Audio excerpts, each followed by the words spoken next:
Praise the Lord. खुदा को धन्यवाद देते हैं आज के दिन के लिए। खुदा ने मुझे और आपको एक बार फिर से मौका दिया है कि हम मिल के उसके नाम को ऊंचा उठाएं, उसके वचन में से आपस में एक दूसरे से बातचीत करें और उन सब बातों से परमेश्वर की आत्मा को जो हम में वास करता है और मजबूत कर सके।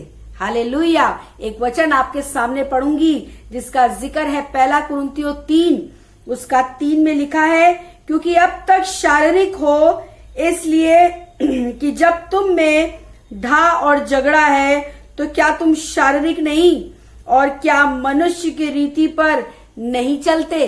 बात सच है, आज भी हमारे और आपका जीवन शारीरिक रीति से चल रहा है, इसलिए परमेश्वर के काम मेरे और आपके जीवन में अंजाम नहीं दे पा रहे हैं। खुदावन चाहता है कि हम परमेश्वर की रूह में होके एक एक दिन को व्यतीत करें, पर हम बहुत सी बातों को तो मानते हैं पर बहुत सी बातों में चूक जाते हैं। इसलिए परमेश्वर की भेद की बातें आज भी आपके और मेरे जीवन में प्रकट नहीं हो पा रही हैं। इसी के ऊपर लिखा है, हे भाइयों, मैं तुमसे इस रीति से बातें ना कर सका जैसे आत्मिक लोगों से और उनसे जो मसीह में बालक हैं। मैंने तुम्हें दूध पिलाया और न खिलाया, क्योंकि तुम उसको नहीं खा सकते, वरन अब तक भी नहीं खा सकते। ये भोजन जो परमेश्वर मुझे और आपको खिलाना चाहता है, पर आज भी मैं और आप इसके योग्य नहीं बन पा रहे हैं, क्योंकि खुदावन मुझसे और आपसे कुछ आत्मिक बातें करना चाह रहा है, आत्मिक जन से बात करना चाह रहा है, पर मैं और आप आज भी शरीर में होकर अपने दिन को बिता रहे हैं। इसलिए परमेश्वर की भेद की बातें मुझ पर और आप पर प्रकट नहीं हो पा रही हैं। खुदावन चाहता है जब इस संसार में हम आत्मा के अनुसार जीवित हैं तो आत्मा के अनुसार चले भी। आज खुदावन मुझसे और आपसे बात कर रहा है।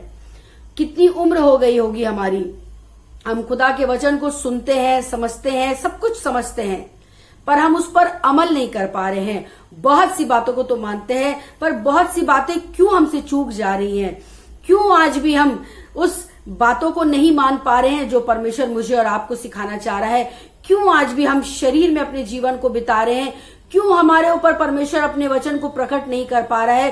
क्यों अपनी भेद की बातों को हमसे नहीं कर पा रहा है। आखिर क्यों?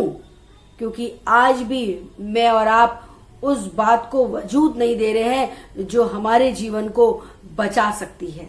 आज खुदावन मुझसे और आपसे बात करना चाहता है और वो कह रहा है कि मेरा और आपका जीवन खुदा में होके चलना चाहिए, पर जानते हैं हम अपनी ही बातों में फंस जा रहे हैं, अपनी ही बातों में परमेश्वर के करीब नहीं आ पा रहे हैं। परमेश्वर चाहता है जब हम अपने आप को भुलाएंगे तब उसका काम मुझ में और आप में प्रकट होगा। याकूब 3 उसका 16 में लिखा है, क्योंकि जहां ढहा और विरोध होता है वहां बखेड़ा और हर प्रकार का दुष्कर्म भी होता है।